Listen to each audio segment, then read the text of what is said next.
Hola a todos, bienvenidos. Mi nombre es Demian. En este episodio vamos a estar hablando de patógenos forestales en plantaciones de pino con Cristian González. Cristian es investigador de la Facultad de Ciencias Forestales y Recursos Naturales de la Universidad Austral de Chile. Cristian, muchas gracias por acompañarnos hoy.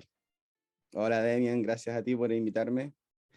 Bueno, contanos un poco una descripción general de lo que haces, en qué te especializás. Tenemos un par de temas súper interesantes hoy para hablar, pero para ir arrancando, contanos de qué es lo que haces tú. Bueno, yo soy actualmente investigador, tengo una posición de investigador adjunto en este caso, en la Universidad Austral, en la Facultad de Ciencias Forestales y Recursos Naturales, y trabajo principalmente con patógenos forestales, en este caso con Corinectria constricta o Corinectria fukeliana, que hay un tema ahí con el nombre, pero antiguamente llamado Neonectria fukeliana, ¿ya? En plantaciones de pinos radiata. Ahí está. Sí, vamos a estar hablando un poquito más de este sistema que está súper interesante. Y contanos, ese laboratorio que tú estás trabajando ahora se especializa exclusivamente en patología forestal. ¿Qué otro tipo de proyectos, además de lo que tú estás trabajando con cancros que vamos a estar hablando, trabaja este laboratorio? Bueno, este laboratorio, Laboratorio de Salud de Bosques, lsbuh.cl, si les gusta, si les gustaría interesarse un poco más acerca de lo que hace el laboratorio, pero trabajamos con distintas, no solamente con patógenos forestales, sino que también con insectos plaga y también con control biológico a través de hongos entomopatógenos, ¿ya? Entonces tenemos una varias líneas de investigación que se desarrollan. Actualmente el laboratorio cuenta con 3 doctores, eh, eh, muchos estudiantes de pregrado que están haciendo tesis de pregrado, ¿no es cierto? Tenemos un estudiante de magíster y próximamente estudiantes de doctorado también. Así que es un laboratorio que se ha renovado con el tiempo durante los últimos años porque los profesores más antiguos se han ido retirando, ¿no es cierto? Y han llegado nuevos académicos más jóvenes, ¿no es cierto? Y que han desarrollado estas nuevas líneas, porque anteriormente se desarrollaba solamente la línea de patología y de insectos plaga en este caso, pero hace poco llegó un doctor nuevo, ¿no es cierto?, que trabaja con hongos entomopatógenos en control biológico. Entonces, llevamos ahora varios proyectos de control biológico en Chile, y también trabajamos con problemas sanitarios en bosque nativo, por ejemplo, con Araucaria araucana, que hay un problema en Chile, no sé si tú has averiguado algo o conoces algo del tema, pero hace unos años atrás hay un problema importante con sanitarios en el fondo con Araucaria araucana, que es una especie emblemática para Chile. Entonces también tenemos un proyecto ahí. Entonces tenemos varias líneas de investigación que se están desarrollando, y con harta fuerza, digámoslo así. Bien, o sea que sería un poco en la parte nativo, más que nada araucaria, y en la Sí. parte de plantaciones forestales, pino radiata, me imagino que No, es y, lo que sí, y mayormente se eucaliptus, dedican. Y eucalipto. sí, sí. En el caso de eucaliptus trabajamos con Onycterus platensis, con control biológico, con hongo entomopatógeno. En pinos radiata, en el caso de Corinectria, en bosque nativo con Araucaria, ¿ya? Y también tenemos un proyecto en la parte agrícola con control biológico para una mosca que afecta a los berries en el sur de Chile, que es Drosophila Suzuki, que es una mosca distribuida a nivel mundial. Y también estamos trabajando en eso. Entonces tenemos una variada línea de No, no, investigaciones. buenísimo, buenísimo. Sí, yo voy a dejar después los links del laboratorio y todos tus Eh, contactos, cosa de que si la gente está el interesado Instagram también, puede dejar. subimos Sí, información al Instagram, exacto. así que Sí, sí, voy a dejar obviamente. todos los links para que la gente que quiera contactarse, ya sea con lo que tú haces o otros proyectos de laboratorio, pueda encontrarlo fácilmente, sin duda. Y Perfecto. una de las cosas que estábamos hablando era que esta enfermedad que produce cancros, Corinectria constricta, que vos tenés bastante experiencia, una enfermedad que apareció en 2008 en Chile. Sí. Contanos un poco por qué el patógeno es importante, qué impacto está causando en las plantaciones de pino en Chile. Sí, bueno, como tú lo mencionabas, este patógeno se detectó el año 2008 en plantaciones de pinos radiata, y el principal problema es que, como ustedes, los auditores igual deben saber, en el fondo afecta a plantaciones comerciales de alto valor, de alto valor, ¿ya? En el fondo en Chile las estrategias de silviculturales para la producción de madera de alto valor es utilizar podas y raleos, ¿ya? A diferencia de las plantaciones que son destinadas a celulosa, que son plantaciones que no se le hacen manejos intermedios, ¿no es cierto? Se planta y se deja con muy pocos manejos durante toda su edad de rotación.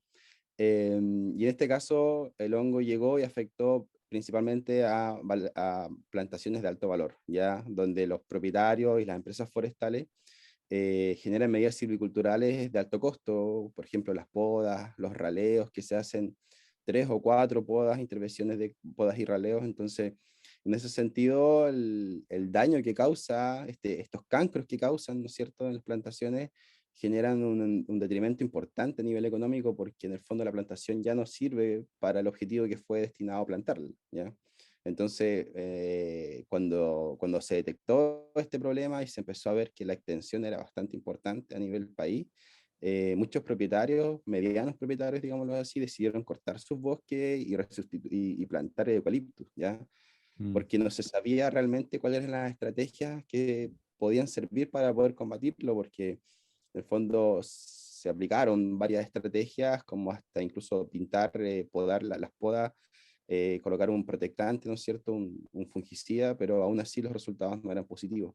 Sí, Entonces, además en me ese imagino que sentido, es una estrategia que aplicar a nivel de plantación no es lo más fácil cuando uno es tiene claro, miles de hectáreas, ¿no? operacionalmente, y Operacionalmente. es costoso y operacionalmente es súper inviable porque las extensiones son grandes. No tanto como en plantaciones en otros países, pero en Chile, que es un país relativamente chico, digámoslo así, es costoso también, ¿ya? ¿Y qué síntomas o signos tiene esta enfermedad en tema de qué efectos produce en el árbol también? Y bueno, los síntomas principalmente son cancros a nivel fustal que comienzan muchas veces desde las heridas de poda, pero no siempre, ¿ya? Y estos se extienden a través del árbol, generando como cuando tú tienes una toalla y la doblas, ¿no es cierto?, mojada, el árbol queda completamente espiralado, ¿ya? Perdiendo toda condición anatómica de la madera, ¿ya? Y por lo tanto, mecánicamente el árbol no tiene sostén, por lo tanto, en cualquier momento, con un viento, ¿no es cierto? Si hay un raleo muy intenso después, con un viento fuerte, los árboles caen. Y los signos son los peritecios, ¿ya? Es inequívoco cuando tú ves un cancro y ves peritecios color rojo, que son estas estructuras esféricas, ¿no es cierto?, donde en el interior están los ascos con sus ascosporas para poder diseminarse. Es la característica principal de signo que tiene esta enfermedad. O sea que una vez que el cancro es detectado en el árbol, realmente hay poco que se puede hacer y como tú comentabas, varias empresas han decidido hasta cambiar sistemas de producción Claro, enteros por esto. sí, sí, una vez que ya se detecta es muy complejo. Hay algunas medidas que se están aplicando en Chile que han tenido buenos resultados, ¿ya? Por ejemplo, medidas de control silviculturales más que nada, en el sentido de evitar o dar diámetros de ramas muy grandes, por ejemplo,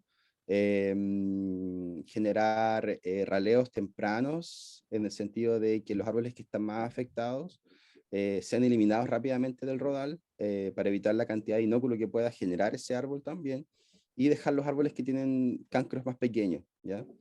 En ese sentido, esas son algunas de las estrategias que se están aplicando. Lo otro es que se ha detectado no solamente en Chile, sino que en Nueva Zelanda, que en el fondo podar en verano reduce la cantidad de inóculo en el ambiente y por lo tanto reduce también la cantidad de daño, digamos, que se puede observar en plantaciones durante la siguiente temporada, ¿ya? Sin embargo, muchas de esas estrategias conllevan altos costos, ¿no es cierto? Altos costos de operación Sí, principalmente, claro. porque en Chile, como en otros países, el verano se concentra en la parte de cosecha forestal y no en la parte de intervenciones intermedias, como las podas y raleos, ¿ya? Esas son intervenciones silviculturales que se aplican prácticamente en invierno, ¿ya? Claro. Entonces, por un lado, operacionalmente es súper complejo por eso mismo y porque también en Chile la gente, los operarios, ¿no es cierto? No tenemos tanta gente en Chile. Los operarios en verano trabajan en cosecha y los que no trabajan en la Claro. parte apícola. Entonces es como un problema importante, ¿ya? Entonces, pero se ha visto que esas operaciones, si se van cambiando, van generando beneficios, digámoslo así, y en el fondo disminuye el problema. Y me imagino que desarrollar además esas metodologías llevó su tiempo, particularmente porque, como estaba mirando en alguno de tus trabajos, esto en realidad fue considerado inicialmente otro género, se escribió un género nuevo para acomodar a esta especie y obviamente eso conlleva un montón de complicaciones en tema de descubrir aspectos de su biología, de su ecología, epidemiología y cómo manejarlo. Contanos justamente esa historia de ese problema inicial a nivel taxonómico, clasificación y todo eso. Sí, sí, claro. Cuando se detectó inicialmente, se detectó como Neonectria fukeliana, ¿no es Ujú, cierto? Pero dentro de, cuando tú mirabas los papers, Neonectria fukeliana siempre se apartaba del clado principal de, de las neonectrias, junto a Neonectria tsugae, ¿ya? Y en ese intertanto, cuando comenzamos a ver los papers, a nivel morfológico eran muy similares supuestamente a lo que había en el hemisferio norte, ¿ya? O sea, nosotros revisábamos literatura y nos dábamos cuenta que habían diferencias en cuanto a los peritecios y las cosporas que eran un tanto distintas. Cuando realizábamos biología molecular, ¿no es cierto? Y ujú. amplificábamos ciertos genes, como ciertos marcadores, claro, nos daba una homología bastante similar en algunos genes, pero en algunos otros no, en algunos otros marcadores no, ¿ya? Entonces, como que empezamos a entrar en la duda realmente que lo que si era la misma especie o no, ¿ya? Porque en Europa, por ejemplo, ataca especies de avis, de picea, por ejemplo, Pinus radiata no hay, ¿ya? En California hay, pero y tampoco se había detectado en California, creo que solamente en Canadá, en avis había una detección. Entonces como que empezamos a generar algunas dudas con respecto a, mientras trabajábamos también, conocer la biología, etcétera, porque tú sabes, hay que trabajar al mismo nivel Tal con cual. todo, y claro, y ahí como que yo empecé a meterme más en el tema molecular, por ejemplo, hice mi maestría en ese tema, y comencé a hacer muchos aislamientos, monospóricos, etcétera. Y entre tanto me contacté con Priscila Chaverri, que es una académica bien reconocida a nivel mundial en el tema de las neonectrias. Ella fue la que reclasificó el género neonectria en 5 géneros distintos, ¿no es cierto? Y resultó ser justamente amiga de un amigo de un profesor de acá, entonces fue como una conexión súper Sí, rápida sí. y expedita. Ella trabaja en Costa Rica, en la Universidad de Costa Rica, y trabaja también en la Universidad de Maryland en Estados Unidos. Entonces, la contactamos, le dijimos nuestro problema y me dijo, no hay problema, podemos trabajar juntos, si quieres yo te puedo ayudar. Y entre esos contactos yo comencé el doctorado y me fui donde ella a trabajar, estuve un par de meses ahí en Maryland, en mi doctorado, y comenzamos a trabajar en la taxonomía de la especie. Y claro, llegamos a determinar que en el fondo era un género nuevo, ¿ya? Y que las especies presentes en el sur, en el hemisferio sur, los individuos presentes en el hemisferio sur corresponderían a una nueva especie, ¿ya? Distinta a la especie de Europa, O sea, lo principalmente. mismo que estaría en Nueva Zelanda que hoy comentabas Eh, anteriormente. Ahí está. claro, quedó como en el paper, quedó como no tácito, digámoslo así, porque no pudimos revisar muchos especímenes de Nueva Zelanda, no habían en el herbario en Estados Unidos, pero se soslaya prácticamente que en el fondo sería lo mismo y sería como una especie distinta porque afecta solamente Pinus radiata Claro. y lo afecta de una manera, los cancros incluso, si tú comparas los cancros de Pinus radiata con los cancros que generan en Picea o en Avis, son muy distintos, ¿ya? Y más allá Muy de los distintos. cancros y las estructuras reproductivas, ¿hay diferencias, por ejemplo, en ciclos de vida y, bueno, en qué momento se producen las esporas y todo eso? ¿Hay alguna diferencia más gruesa a Mira, nivel de esos géneros?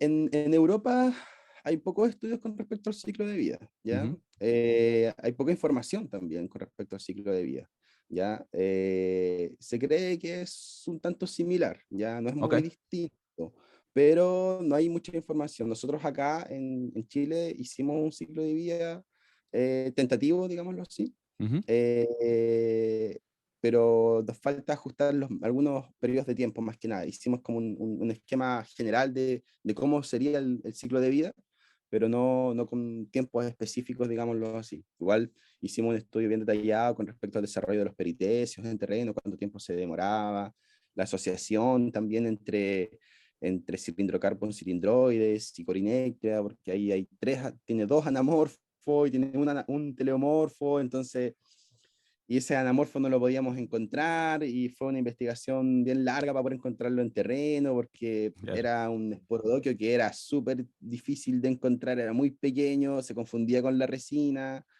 Y de ahí, con el tiempo, nos dimos cuenta que en el fondo el esporodoquio formaba los peritéceos encima, y fue una investigación muy, muy, muy bonita.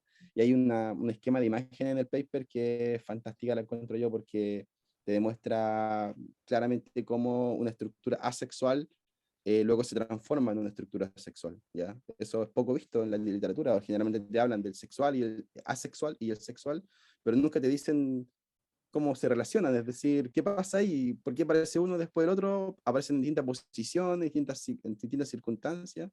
Nosotros pudimos generar ese link entre esas dos estructuras, entonces fue muy bonito.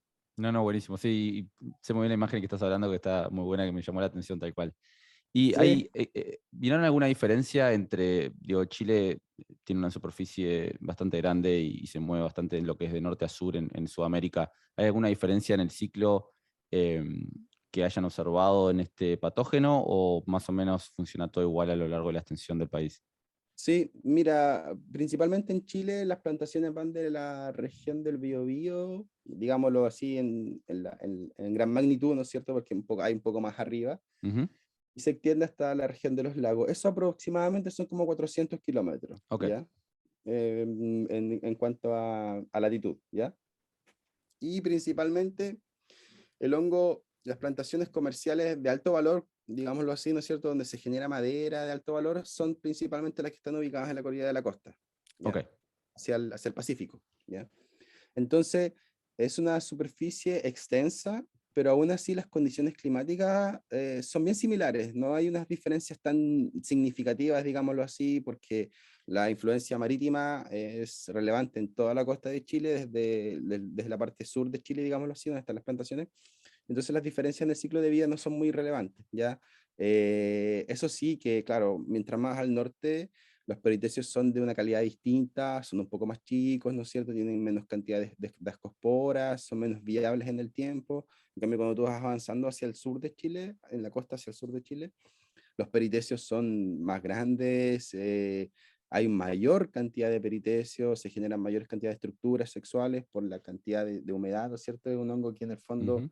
no le gustan las temperaturas altas, sino que le gustan las temperaturas un poco más templadas, digámoslo así, y con alta humedad que es lo que más necesita para poder desarrollarse. Sí, justo te iba a preguntar por eso, porque vos me habías comentado que en el marco de tu postdoc ibas a estar trabajando un poquito en el comportamiento de Corinectria, modelado justamente en ese escenario de cambio climático. Si podés contarnos un Exactamente. poco de eso y de qué se trata este proyecto y cómo están siendo tus resultados preliminares en esto.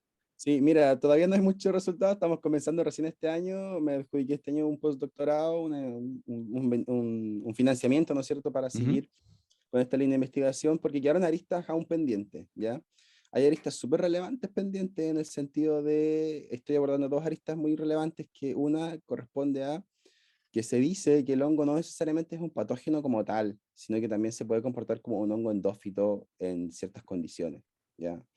Y se ha visto que inicialmente siempre se creyó que el hongo ingresaba, ¿no es cierto?, por la vía de poda y se Ujú. desarrollaba como un típico patógeno de tronco, ¿no es cierto?, de fuste, pero se identificó muchos árboles, no solamente aquí en Chile, sino que en Nueva Zelanda, donde a través de muestras, ¿no es cierto?, con cultivo y también con biología molecular, el hongo ya estaba dentro del árbol, se había detectado dentro del árbol, sin siquiera mediar una poda, ¿ya?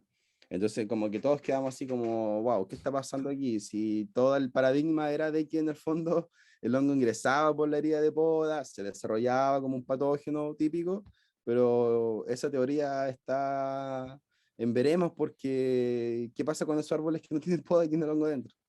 ¿Ya? Entonces esas aristas quedaron pendientes en investigaciones acá en Chile, y esa es una de las aristas uno de los objetivos de este proyecto, que es determinar en el fondo vías de infección distintas a las heridas de poda y Ya sea ver. de semilla o que viene en el material ya previamente antes de plantarlo, ese tipo de Sí, idea mira, no, sería. lo que pasa en Nueva Zelanda y acá en Chile igual se hicieron muchos análisis de semillas, ¿ya? Y también lo otro es que en Chile la producción por semillas de pinos rayeta es muy baja, ¿ya? Ah, ok. Principalmente es por cutting, ¿no es cierto? Por esquejes, digámoslo así, a nivel clonal, digámoslo así. Entonces, eh, todavía no se sabe si los campos de seto presentan o no. Hay estudios que indican que no hay mucha presencia Ok, del hongo en campos de seto, ¿ya? Entonces, más que nada es un déficit adquirido, más que de vía horizontal, más que de vía vertical, ¿ya? ok. Entonces, en ese sentido, yo he hecho algunos ensayos preliminares hace unos años atrás, por eso también estoy estudiando esto, porque ya sé más o menos cómo podría ser el tema. Ujú.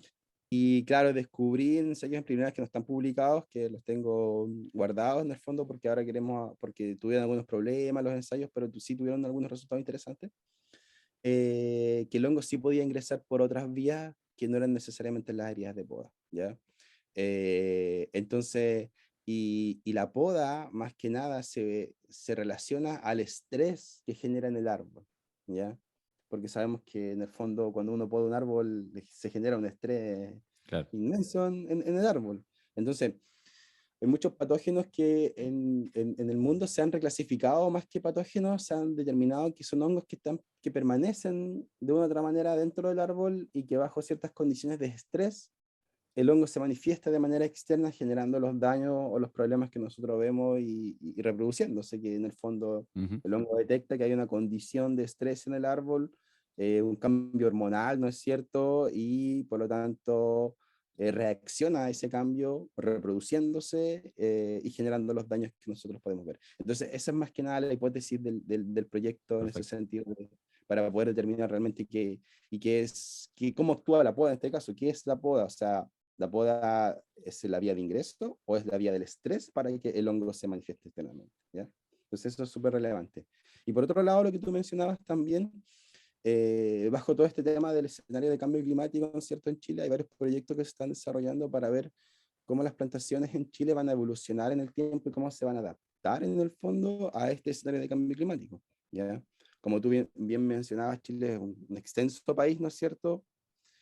Súper angosto, la parte más angosta tiene 120, 130 kilómetros, Claro.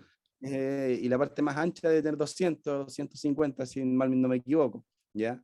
Y tenemos, no sé, como 6.000 o 7.000 kilómetros de extensión, digamos, latitudinal. Pero generalmente las plantaciones se ubican en el sur. Y en ese sentido se busca determinar cómo las plantaciones, hay proyectos que determinan cómo las plantaciones van a, en el fondo, desarrollarse en el futuro. Y bajo ese contexto también, se busca en este proyecto poder determinar cómo va a ser el comportamiento de este hongo en el futuro bajo estas estrategias silviculturales, ¿no es cierto? Etcétera. Entonces, para ver realmente si la superficie en la cual está presente va a seguir extendiéndose a medida que se van extendiendo las plantaciones o se va a reducir o no bajo este escenario, bajo distintos escenarios de RCP 8.5, 6.5, etcétera. ¿No es cierto? Exacto. Sí, y bueno, ahora ya estás en el marco de un postdoc, hace algunos años que venís trabajando en patología forestal. Me interesaba un poquito saber cómo te interesaste inicialmente en este campo de investigación. ¿Fue en primeros años de la universidad o cómo fue el proceso de interesarte en esto y cuál fue un poquito tu camino? Sí, bueno, yo entré a estudiar ingeniería forestal acá, en esta misma casa de estudio, el año 2000, creo que 2005, si no mal no me equivoco. Ya ha pasado harto tiempo. Y cuando ya iba como en cuarto de mi carrera, aparecen los ramos en el fondo de protección forestal, ¿ya? Y hay un ramo obligatorio y luego hay unos ramos optativos que si tú los quieres los tomas para poder desarrollarte más en esa línea. Y claro, cuando ingresé tenía buenos profesores, ¿ya? Que se notaba que les gustaba lo que hacían, y eso uno se nota, uno se da cuenta en el fondo. Y me empezaron a interesar los hongos, ¿ya? Pero los hongos, no los hongos buenos, como yo le digo a los estudiantes, yo hago clases acá igual de protección, sino que los hongos malos, digámoslo así, como que la maldad de esos hongos me interesaba. Entonces, porque generaban daño, entonces me sorprendía que cómo un hongo podía generar ese tipo de daño y cómo podía ser tan dañino para un árbol, por ejemplo, ¿ya? Que en el fondo, igual con el tiempo uno se da cuenta que más que un daño es parte de su ciclo de vida, de su desarrollo, ¿no es cierto? Son parásitos, es parte de su rol ecológico dentro de un sistema, ¿ya? Ujú. Pero en ese tiempo todavía no lo entendía muy bien, entonces para mí eran los malos, y los malos siempre son a veces interesantes Sí, en sí, ese tal cual. sentido. Sí, entonces ahí me empecé a interesar, tomé ese curso, me fue bien en el curso, no tenía mucha fe en mí, en los profesores, pero acá hacíamos las pruebas orales en ese tiempo. Entonces era una disertación oral, tú entrabas, había un comité de profesores y tenías que sacar preguntas al azar y era un estrés importante porque no estabas acostumbrado a ese tipo de evaluaciones. Entonces Claro. tenías que describir una enfermedad, tenías que dar las pautas de manejo, de control, entonces era complejo. Me preparé harto, me acuerdo, para esas pruebas. Y ahí me empecé a interesar, ¿no es cierto? Y luego tomé el curso de patología forestal como tal, había un optativo de patología forestal y ahí trabajamos con algunos patógenos. Y de ahí comencé a trabajar con este patógeno, pensándolo bien, desde pregrado, desde el 2010, una cosa así, ya comencé a trabajar con este patógeno. Y comencé a trabajar con él en el pregrado y luego de eso justo el profesor que estaba a cargo del curso se adjudicó un proyecto porque fue el que detectó el hongo acá en Chile, Ajá. que es Rodrigo Morales, ¿ya? Entonces me dijo, Cristian, mira, me acabo de adjudicar un proyecto, ¿te interesaría poder participar en él? Hay, ¿no es cierto?, dinero para pagar a un asistente de investigación, tú vienes saliendo. Buenísimo.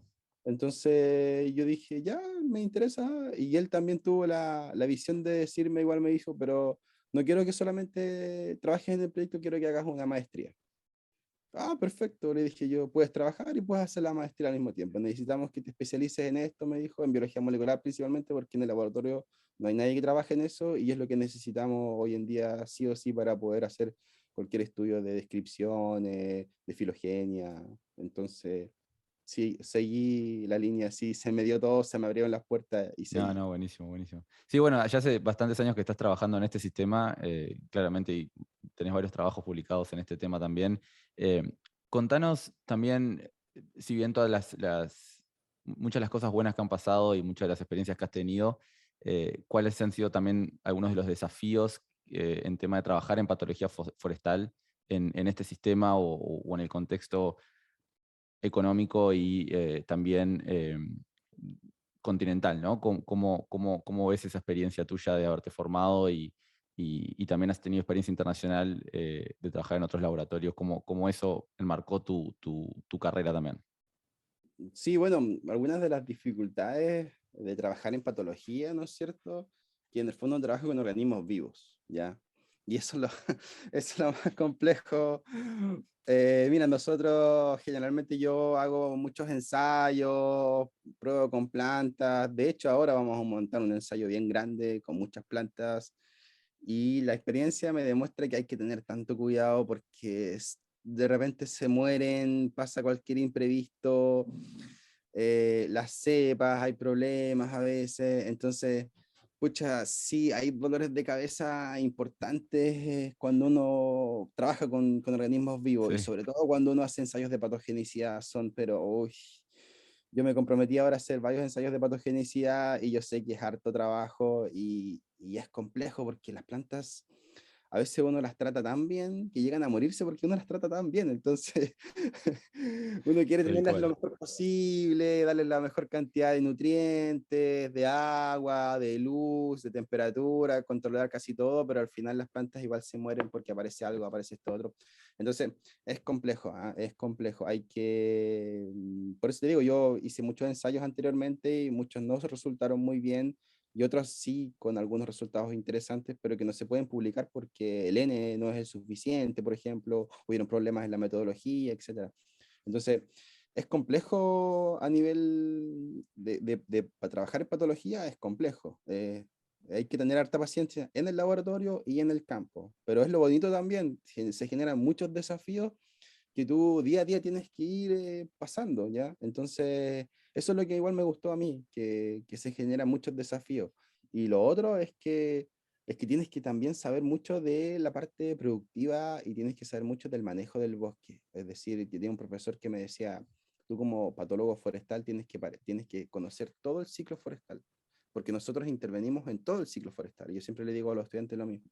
Es decir, desde que se produce la planta, ya sea de semilla o de cutting, ahí está el patólogo porque pueden generarse problemas sanitarios, ¿ya? Luego, cuando llegas a plantación, también en el proceso de plantación, también hay problemas sanitarios, ¿ya? Luego, en la producción como tal del bosque, la silvicultura, también estás presente. En la cosecha, también estás presente por los manchadores, ¿ya? En la parte de producción de madera, también. Entonces, eso es lo bonito de esta área, por lo menos a mí, eso es lo que me motivó en el fondo a seguir. Y claro, los problemas, los problemas inherentes al área son aquellos que en el fondo son porque trabajas con organismos vivos, ¿ya? Sí, Y sí, bueno, sobre todo cuando uno entra ya a ver tanto plantaciones forestales como la parte de bosques nativos, hay una enorme complejidad y diversidad de temas que uno puede atacar y eso también, y cómo interaccionan, ¿no? No solamente patógenos, insectos, hay un montón de temáticas que están sin duda sin abarcar y que siempre hay como más preguntas y más preguntas para seguir abarcando en muchas regiones del mundo, ¿no? Exactamente, sí. De hecho, en ese mismo sentido, yo también, además de la investigación que hago varias cosas, no solamente trabajo ahora en el proyecto, sino que también asesoro a pequeños viveristas, ¿no es cierto?, que Ajá. producen plantas de bosque nativo. Y claro, ahí te comienzan a preguntar, uno va por la enfermedad, ¿no es cierto?, por el problema que se está generando, pero tú te das cuenta que en el fondo hay ciertos manejos que no están haciendo adecuados, ¿ya? Y por eso es que tú tienes que saber también de vivero y tienes que ser prácticamente un viverista, porque tienes que determinar realmente cuál es la causa. Nosotros, por lo menos esta escuela de ingeniería forestal acá en el sur, busca mucho, se enseña mucho el triángulo de la enfermedad, Ujú. ¿ya? Se enseña mucho que en el fondo un patógeno para que aparezca necesita unas condiciones favorables, ¿no es cierto? Un hospedero y unas condiciones favorables para que aparezca. Entonces, se busca mucho la causa y no el remedio, digámoslo así. Entonces, tratamos de atacar generalmente la causa, buscar cuál es la variable que está generando que se cause el problema, ¿ya? Entonces, eso es lo que nosotros también inculcamos en los estudiantes y en los ingenieros forestales que están saliendo de esta facultad, que en el fondo quiere buscar la causa y no buscar la píldora, ¿no es cierto?, para que se sane la enfermedad, ¿ya? Sí, y sobre todo que en muchos de estos sistemas, una vez que ya se ven ciertos síntomas o ciertos signos de ataque, eh, es bastante tarde ya para poder hacer algo, tener un manejo eficiente, ¿no? Exactamente, ya prácticamente si el hongo está atacando, elimina esas plantas y busquemos la causa para que no te vuelva a suceder, pero ya no hay nada que hacer en verdad. Sí, tal cual, tal cual. Cristian, te agradezco un montón. Decinos un poquito cuál es la mejor manera que la gente pueda conectarse y saber más de tu trabajo. Yo voy a dejar todos los links abajo en la descripción, pero la mejor manera para contactarse contigo, ¿cuál sería? Sí, mira, mi correo electrónico principalmente, que es Sí, lo dejamos cgonzález, abajo. ¿sí? Perfecto. cgonzález@uh.cl, y en el Instagram que tú vas a dejar abajo, pueden comunicarse, nosotros siempre respondemos todos los mensajes, así que tenemos bastantes seguidores, así que tratamos de subir contenido de lo que hacemos día a día, de Buenísimo. los ensayos que realizamos, del trabajo que se realiza en el laboratorio Es del principalmente. laboratorio, ahí está. Sí, es del laboratorio, es del Perfecto, laboratorio. Y perfecto. pueden contactarse ahí si quieren hablar conmigo o a mi correo que tú lo puedes dejar por ahí. Y estamos bienvenidos a todas las dudas y consultas que tienen. Y si a alguien le interesa trabajar, por favor, tenemos el laboratorio abierto para todo el mundo, así que no hay ningún problema. Buenísimo. Mil gracias, Cristian, por acompañarnos entonces.